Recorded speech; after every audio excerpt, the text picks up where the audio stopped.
I am Madison Miller, 32 years old, and I never thought I would be fighting for my inheritance while still grieving my father. Dad and I were inseparable until Judith came along and slowly built a wall between us. When he died last month, she made sure I missed his funeral. I arrived to empty chairs and cold ashes. Then came the will reading, where she blocked the door with her children. The smirk on her face as she said those words still haunts me. Before I continue this story, let me know where you are watching from in the comments below.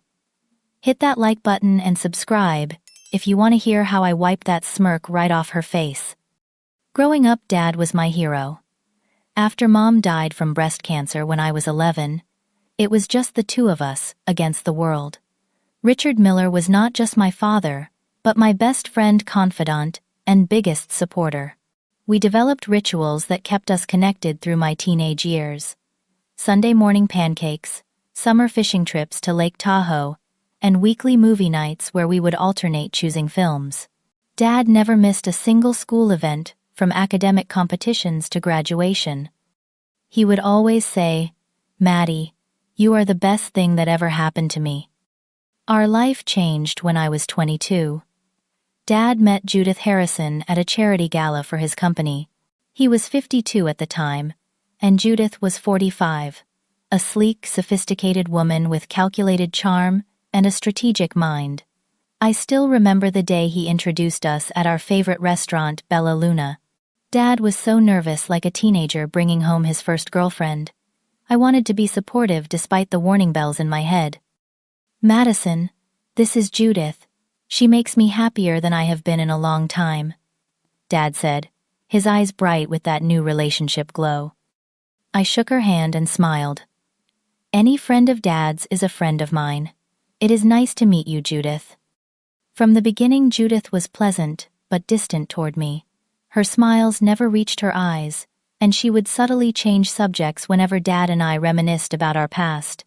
Still, I made genuine efforts to welcome her. I invited her shopping, organized brunches, and even asked for her input when planning Dad's birthday surprises. Publicly, she participated. Privately, there was always a polite wall between us. Dad and Judith married after just 8 months of dating. The wedding was lavish and meticulously planned. Nothing like the simple, heartfelt ceremony Dad and Mom had shared in our backyard, according to the photos I treasured. I was the maid of honor, plastering on a smile, while watching Judith firmly plant her flag in our lives. After the wedding, Judith introduced her 2 children from her previous marriage into our family dynamic. Taylor was 24, 1 year younger than I was at the time, and Zachary was 21. Both had the same entitled attitude, as their mother treating our family home like a resort, and Dad like a walking ATM. I would notice how they called him Richard, rather than anything paternal, yet had no problem asking him to pay for graduate school luxury cars and exotic vacations. "Dad, do you not see how they are using you?" I asked him once, after he paid for Taylor's 3rd year of an art history degree she had no intention of completing. Dad sighed, his eyes tired but determined. "Madison, please understand. Judith loves her children just like I love you. I want us to be one family." That was Dad, always the peacekeeper, always seeing the best in people. His kindness was his greatest strength, and ultimately his vulnerability. As founder and CEO of Miller Construction, Dad had built a small family business into a regional powerhouse. Our family home in Scottsdale was worth at least $2 million, and his investment portfolio was substantial. Judith knew exactly what she had married into. As years passed, I built my own life. I graduated with my master's in architecture and joined a prestigious firm in Phoenix, just 30 minutes from the family home. I maintained regular Sunday visits with Dad, though increasingly Judith would schedule urgent family matters that cut our time short. Phone calls were similarly interrupted or monitored. The distance Judith created was subtle enough that when I mentioned it to Dad, she could easily dismiss it as my imagination or jealousy. "Your father and I have our own life now, Madison," she would say with that practiced smile. "You need to understand that things change." What never changed was the gleam in her eyes whenever Dad mentioned business expansions or new investments. I watched over those 10 years as she positioned her children in Dad's company, Taylor in marketing despite her lack of experience, and Zachary in finance despite his history of gambling problems that Dad never knew about. Through it all, I tried to maintain my relationship with Dad, while keeping the peace with my stepfamily, never imagining how quickly everything would unravel. The call came on a Tuesday morning last October. I was in the middle of a client presentation when my phone vibrated repeatedly in my pocket. Excusing myself, I stepped into the hallway to see 6 missed calls from Dad. My heart dropped. He never called more than once, unless it was an emergency. When I called back, his voice was uncharacteristically shaky. "Madison, I need you to come over. The doctor just left. It is not good news, sweetie." I drove straight to their house, running 3 red lights on the way. Dad was sitting alone on the back patio, staring at the desert landscape he had so carefully cultivated. When he turned to me, his eyes were red. "Stage 4 pancreatic cancer," he said simply. 6 months at best. The world stopped spinning in that moment. I collapsed into the chair beside him and grabbed his hand. We sat in silence for nearly an hour, before Judith arrived home from her tennis match. She seemed annoyed to find me there, as if Dad's devastating diagnosis was an inconvenience to her schedule. "Richard, you should be resting," she said, pointedly ignoring my tear-streaked face. "Madison, your father needs peace and quiet right now." That moment set the tone for the nightmare months that followed. Dad began aggressive treatment at Mayo Clinic, and Judith quickly established herself as his primary caregiver and gatekeeper. Suddenly, visiting hours were restricted and scheduled through her. My regular Sunday visits became brief supervised encounters in sterile hospital rooms. Judith says only immediate family during treatment weeks, the nurse would explain apologetically when I would arrive unannounced.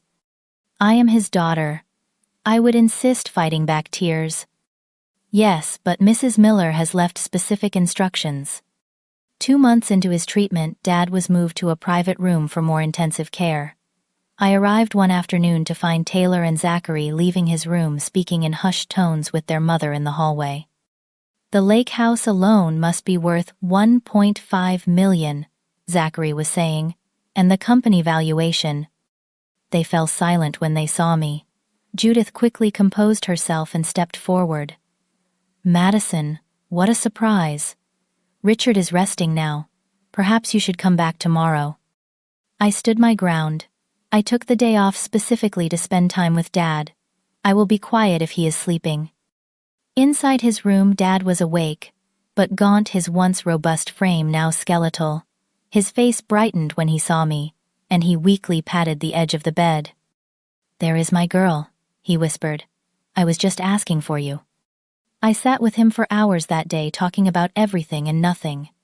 As evening approached, he suddenly gripped my hand with surprising strength.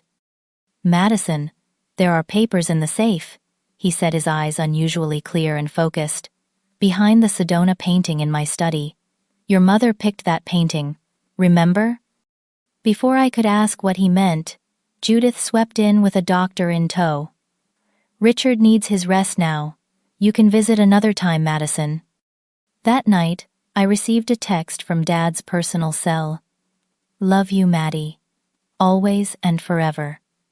Please check the safe." I tried calling back immediately, but the phone went straight to voicemail. When I tried again the next morning, Judith answered. "Your father is having a difficult day," she said coolly. "No visitors." This pattern continued for weeks. Dad's condition deteriorated rapidly, and my access to him became increasingly restricted. Whenever I did see him, Judith or one of her children was always present, monitoring our conversations and limiting our time together. During what would be my last visit with Dad, he was heavily medicated, but fought to stay lucid.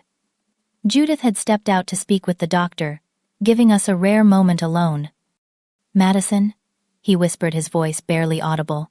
"Need to tell you. Changed things. The painting."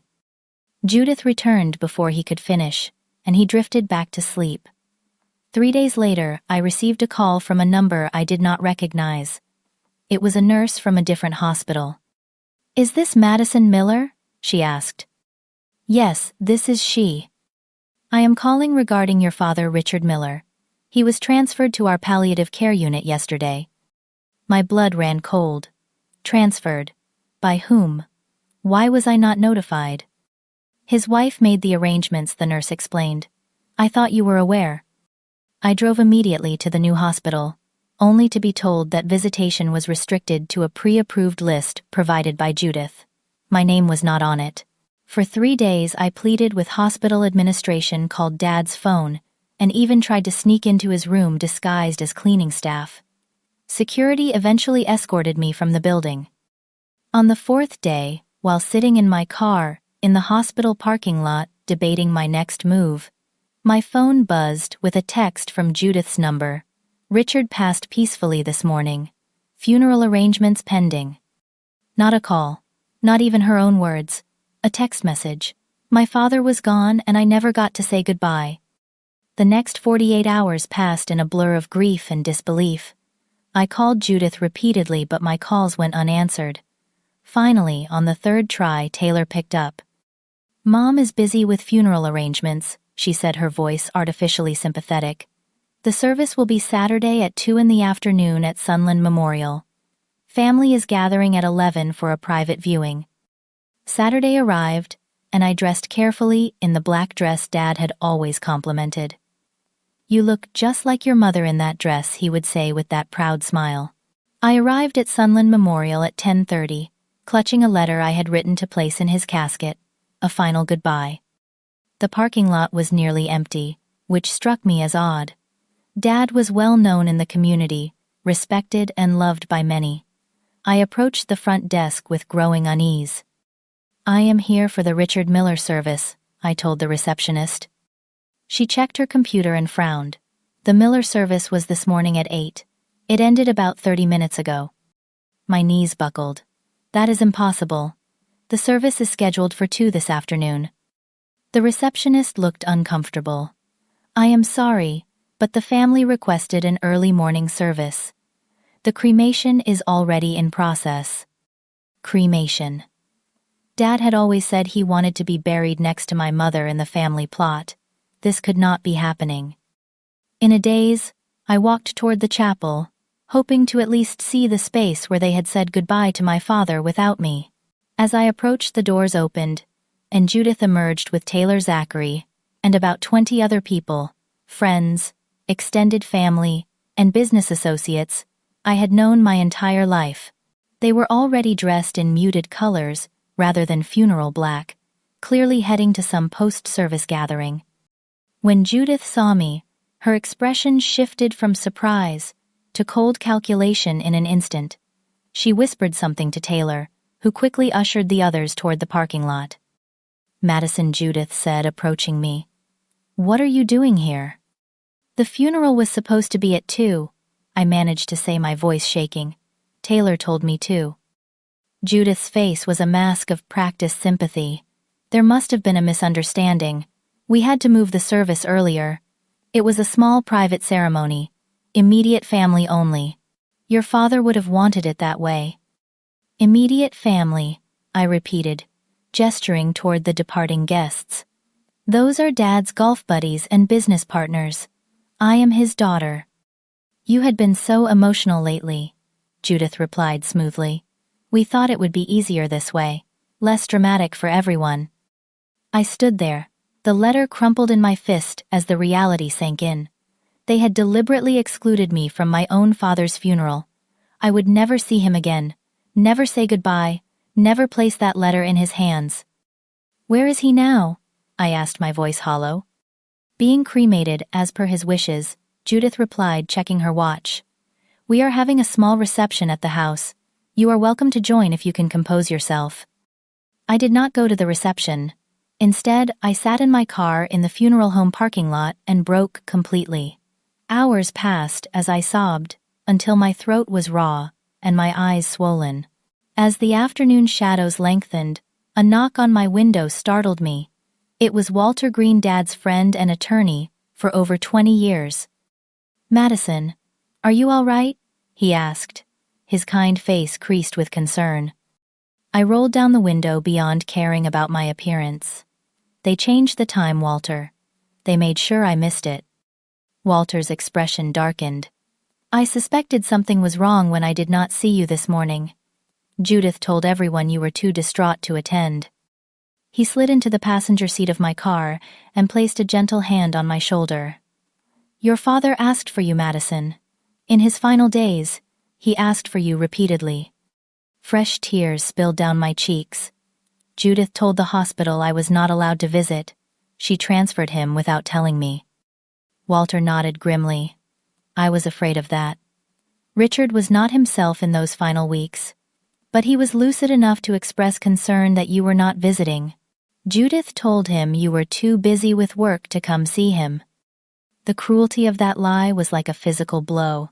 I tried every day, Walter. She blocked my calls, had security remove me from the hospital. I believe you, Walter said quietly.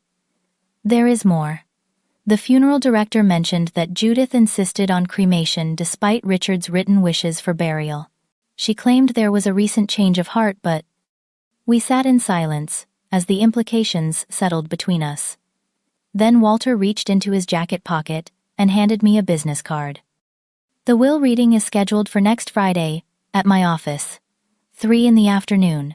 As Richard's daughter, you should be there regardless of what Judith might say. After Walter left, I drove to the cemetery where my mother was buried. The family plot Dad had purchased decades ago had space for him beside her.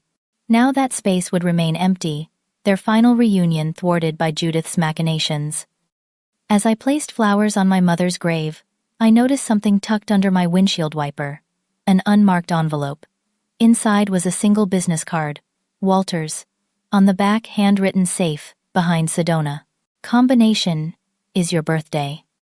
The next morning, I called Walter's office determined to understand what was happening. Walter Green's office, his secretary answered. This is Madison Miller. I need to speak with Walter regarding my father's will reading. There was an uncomfortable pause. Let me connect you. Walter's voice was cautious when he came on the line. Madison, I was just about to call you. There has been a development. My stomach tightened. What kind of development? Judith called this morning. She wants to reschedule the will reading again. This is the 3rd postponement. Why I asked, though I already suspected the answer. Walter sighed heavily. She claims she needs more time to gather important documents. But Madison, between us, I am concerned. Your father's will was straightforward. We completed a review just last year. There should be no need for these delays. Do you have a copy of the will? I asked. I have the copy Richard signed in my presence last year, Walter replied carefully.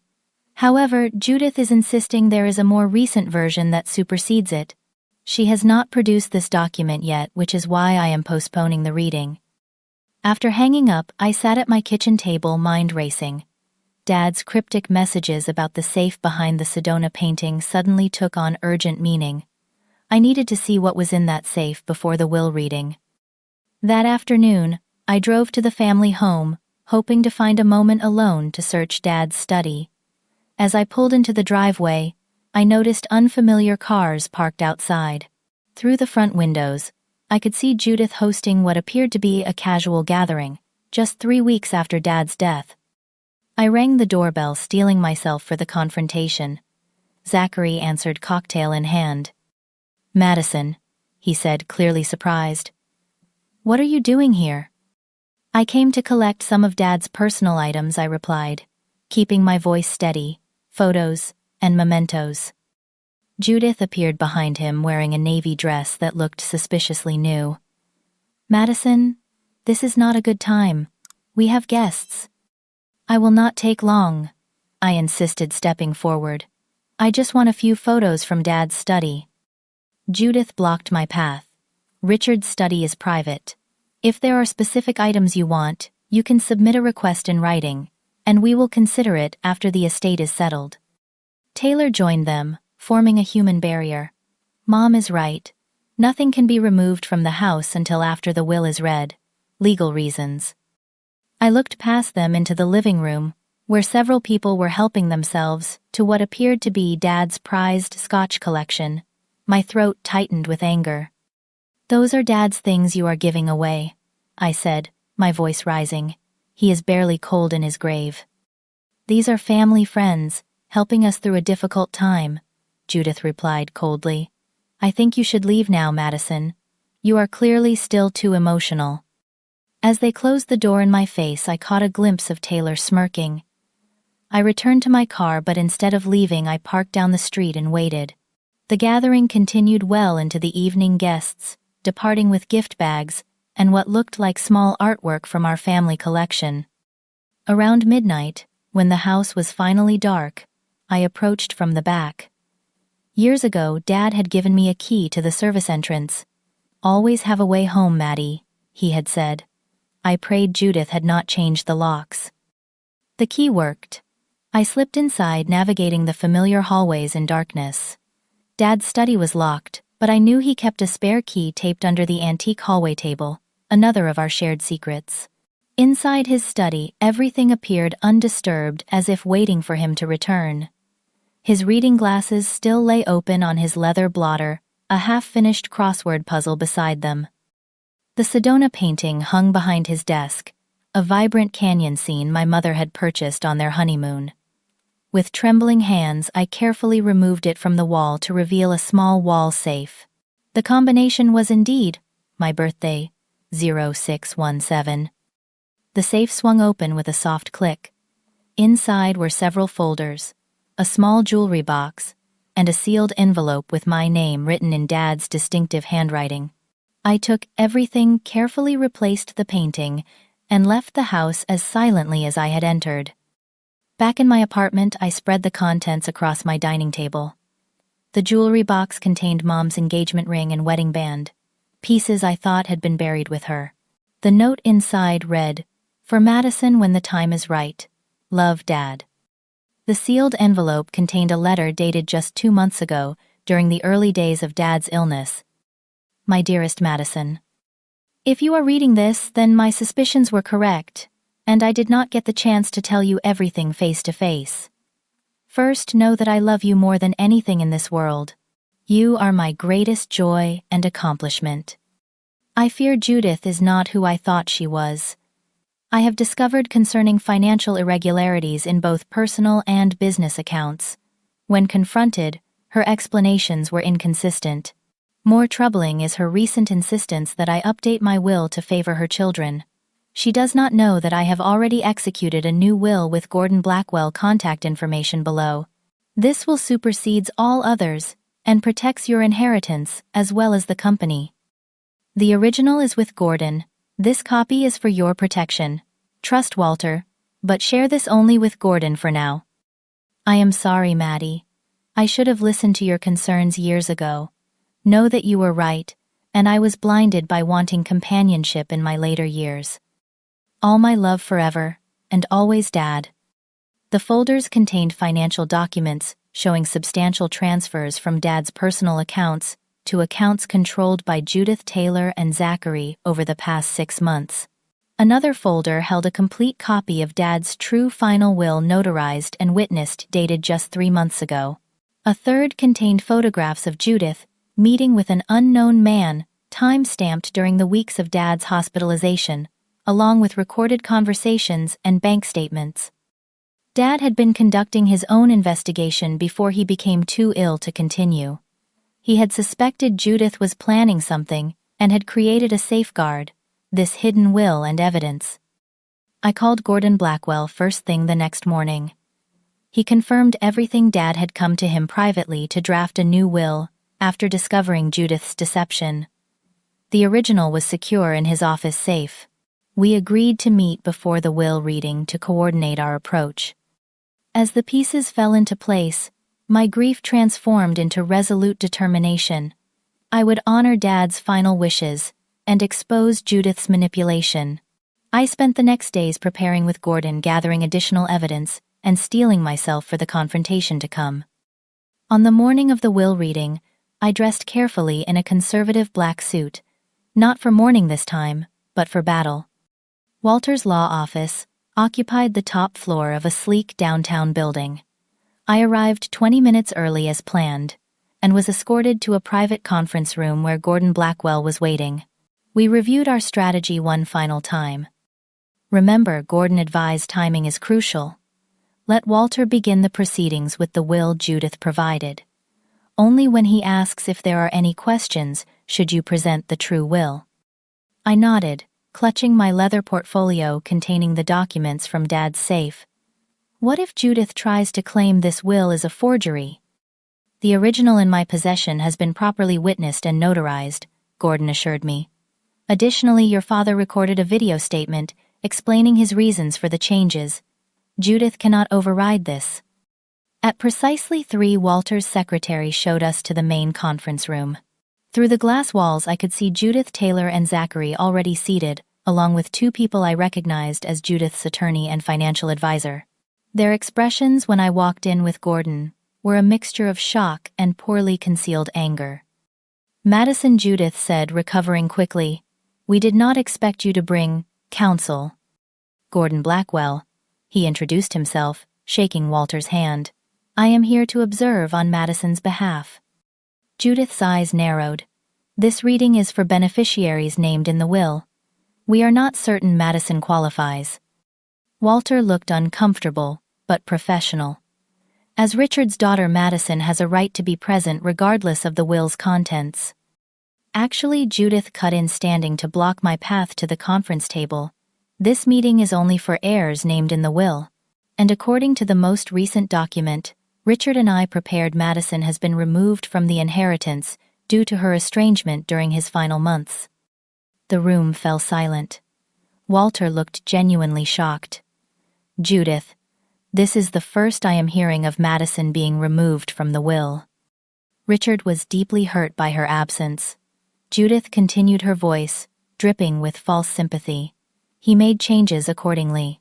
I have the updated will here, signed last month." She produced a document from her designer handbag and handed it to Walter. Taylor and Zachary exchanged smug glances. "Perhaps Madison should wait outside while we review the actual inheritance distribution," Judith suggested, not even bothering to hide her triumphant smile. Walter examined the document with a furrowed brow. "This appears to be signed, but—" "It is a forgery," I said quietly. All eyes turned to me. Judith laughed dismissively. "Your father signed this in the presence of 2 witnesses. Are you accusing me of forging your father's signature?" I stepped forward, placing my portfolio on the table. "Yes, that is exactly what I am accusing you of." Walter's eyes widened as I extracted the true will and supporting documents. I handed them to him rather than Judith's attorney. "My father executed a new will 3 months ago with Gordon Blackwell as his attorney. He anticipated this exact scenario and left evidence to protect his true wishes." Walter opened the folder, his professional composure slipping as he reviewed the contents. Judith lunged forward to see the documents, her face draining of color as she recognized Dad's signature and the notary seal. "This is absurd," she sputtered. "Richard would never." Mr. Green, Gordon interrupted smoothly. "You will find that this will is properly executed, witnessed, and notarized. Additionally, there is a video recording of Richard explaining his decisions taken the day this will was signed." Walter nodded slowly, comparing the signatures on both documents. "The signature on Judith's version does not match Richard's standard signature. This newer will appears authentic." "This is outrageous," Judith's attorney protested. "My client has been acting in good faith, based on her husband's expressed wishes." I placed the second folder on the table. These financial records show systematic transfers from my father's accounts to accounts controlled by Judith, Taylor, and Zachary during his illness. Over $2 million was moved without proper authorization. Judith's face had now turned completely ashen. Richard approved those transfers, for tax purposes. The dates of these transfers coincide with periods when my father was heavily medicated. I continued, my voice growing stronger. "And these photographs show Judith meeting with the notary who supposedly witnessed the will she presented, 2 weeks before the will was allegedly signed." Taylor stood up abruptly. This is a witch hunt. Mom, we should leave. Sit down, Gordon commanded with surprising authority. If you leave now, we will immediately file for an emergency injunction freezing all assets, pending a criminal investigation for fraud and elder abuse. Zachary collapsed back into his chair looking ill. Judith remained standing, her composure cracking. Walter, I said, turning to my father's trusted friend, would you please read the true will? Walter nodded and began to read. The room grew increasingly tense with each provision. First, all attempts to create subsequent wills were explicitly revoked. Second, I was named executor of the estate and majority inheritor, receiving the family home 70% of Dad's investment portfolio and controlling interest in Miller Construction. Third, Judith would receive a modest monthly stipend contingent upon her vacating the family home within 30 days. Fourth, Taylor and Zachary would receive small cash bequests, but no interest in the company or properties. Fifth, and most devastating to Judith, was a trust established for any legal proceedings required to enforce the will, specifically mentioning the possibility of fraud by Judith. As Walter finished reading, Judith sank into her chair, all pretense gone. This cannot be legal, she whispered. We were married. Community property. Your prenuptial agreement specifically outlined what constitutes community property, Gordon interrupted. The family home, the business, and most investments were explicitly excluded.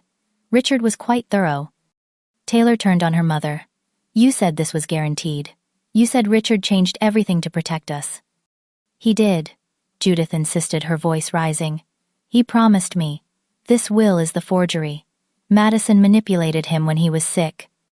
The video statement addresses that possibility, Gordon replied calmly, producing a tablet. Richard anticipated you might make such claims. He pressed play, and suddenly Dad's face filled the screen. Though clearly ill, his eyes were clear and determined as he stated his reasons for the new will, his discovery of financial irregularities, and his explicit wish that I take over his company and inheritance. Madison is my daughter, and the rightful heir to everything I have built, Dad said firmly. Judith, if you are watching this, know that I discovered your meetings with Marcus Sheldon while I was in the hospital. I know about the accounts in the Caymans. I know everything. Judith's face crumpled at the mention of Marcus Sheldon, a name I did not recognize but that clearly meant something to her. This meeting is concluded, Walter announced, gathering the documents. I will file the legitimate will with the probate court immediately. Judith, I suggest you consult your attorney about the legal ramifications of presenting a fraudulent will. As the reality of her situation sank in, Judith made one final desperate attempt. On Madison. She said, her voice suddenly soft and pleading.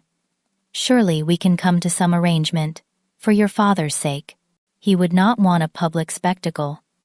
I looked at the woman who had excluded me from my father's deathbed, denied me the chance to say goodbye at his funeral, and attempted to steal my inheritance.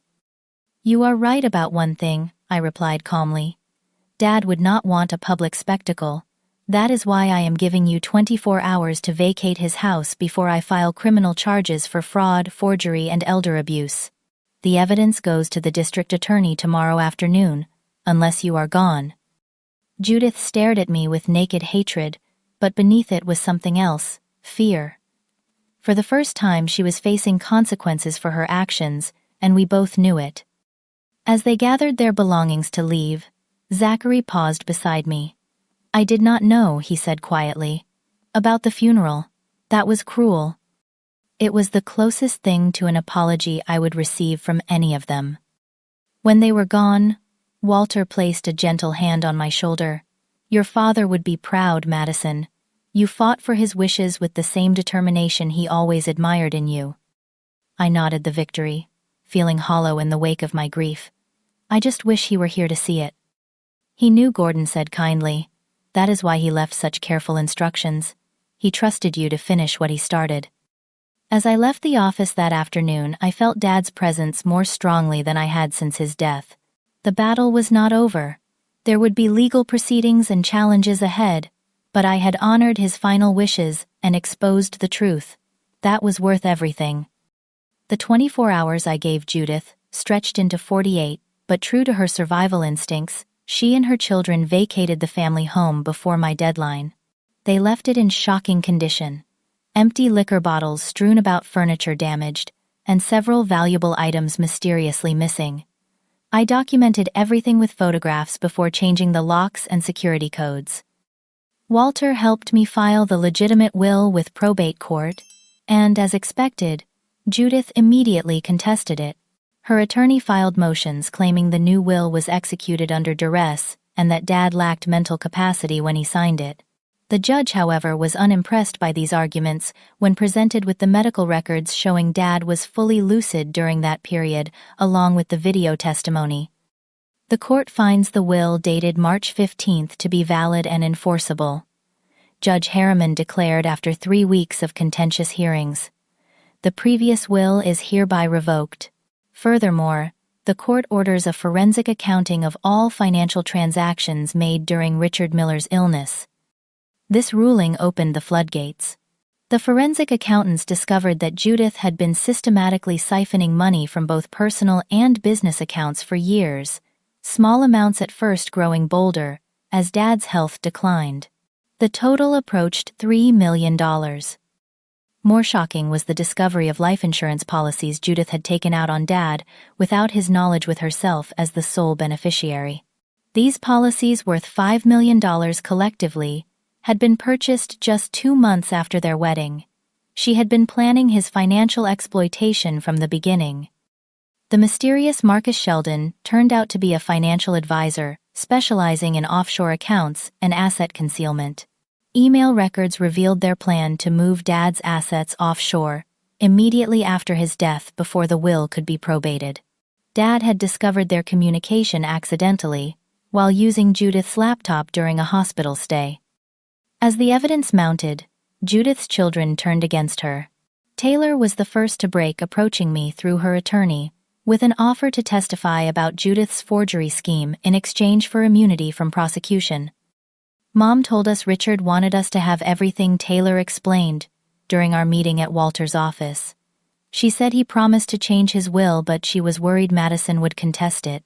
She asked Zachary and me to witness a blank document that she later filled in with the fake will provisions.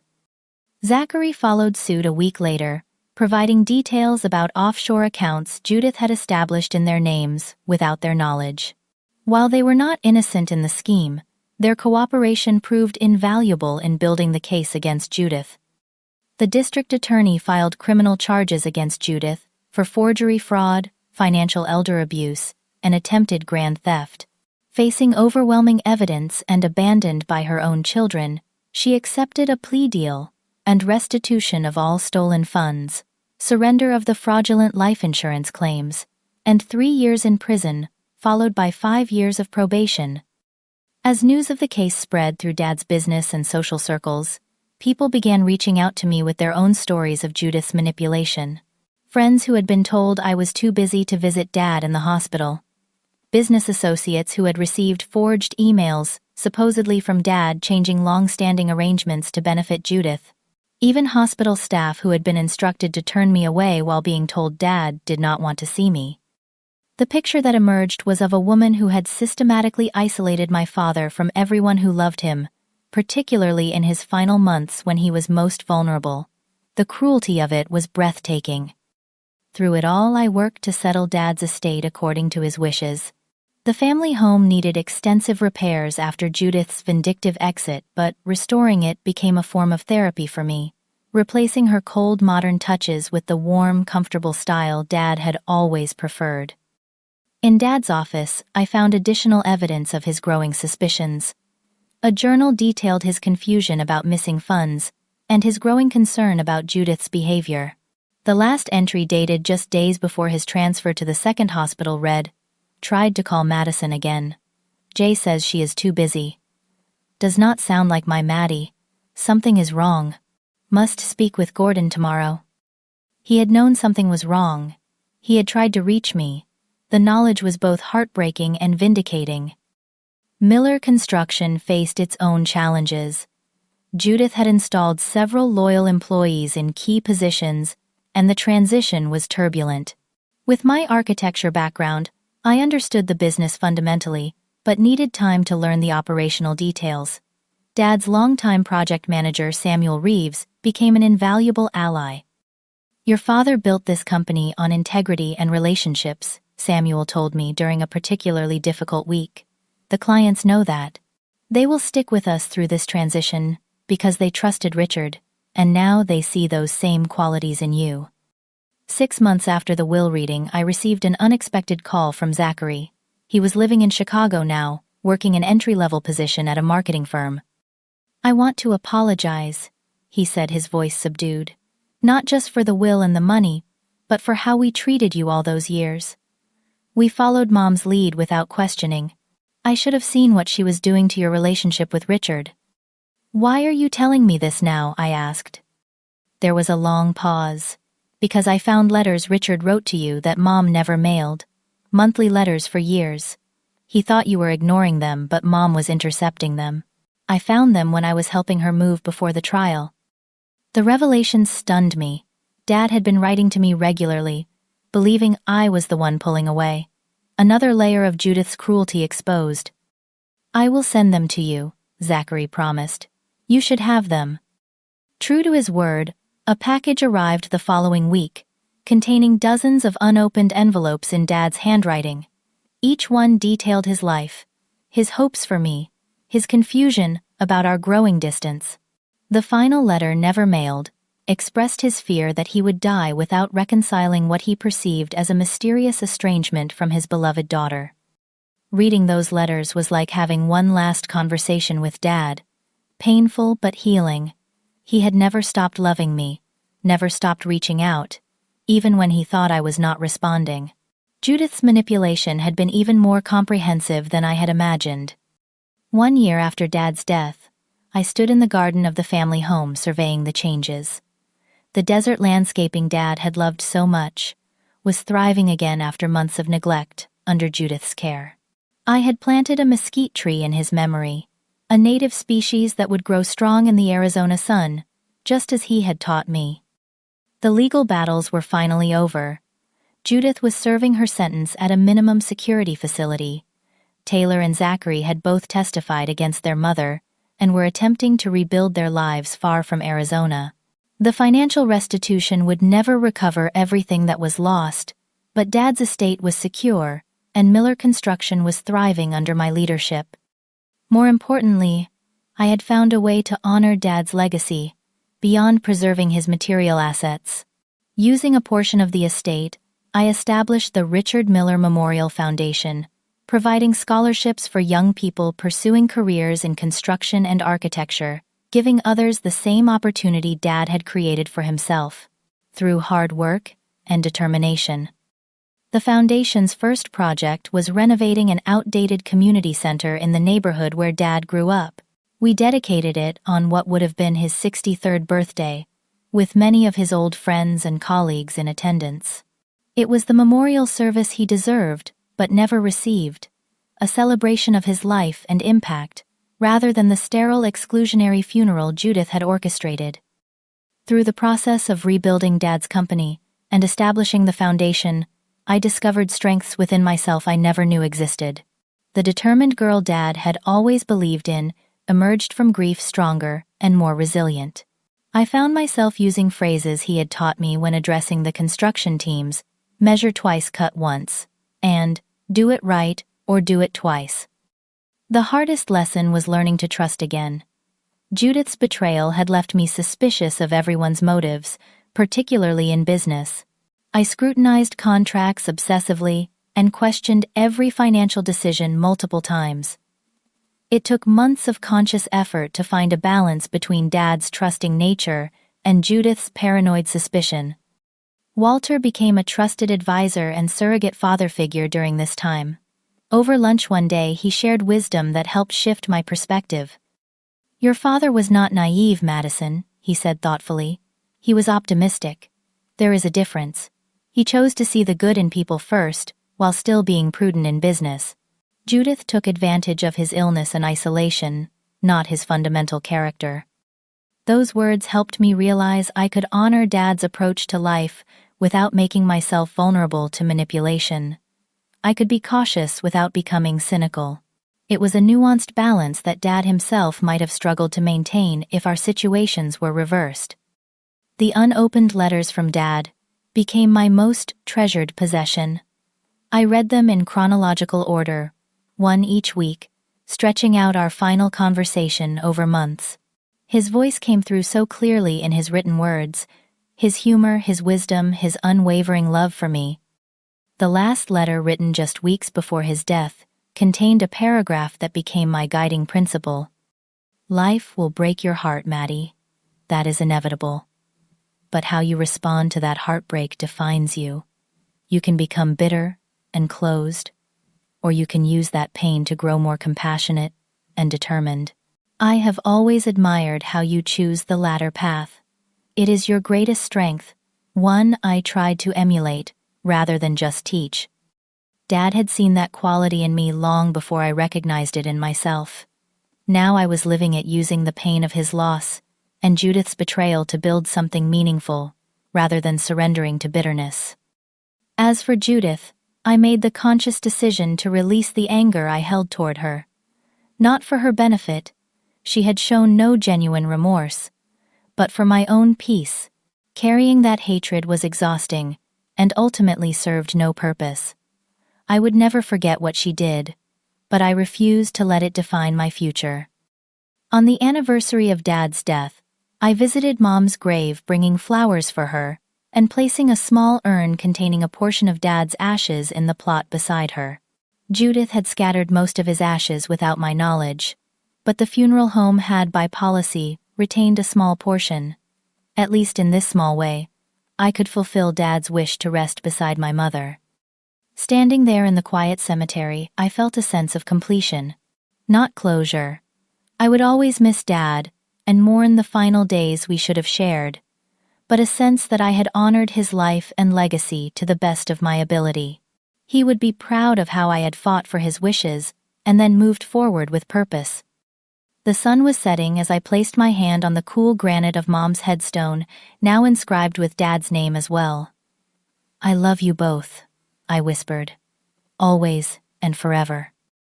Life continues to evolve in unexpected ways.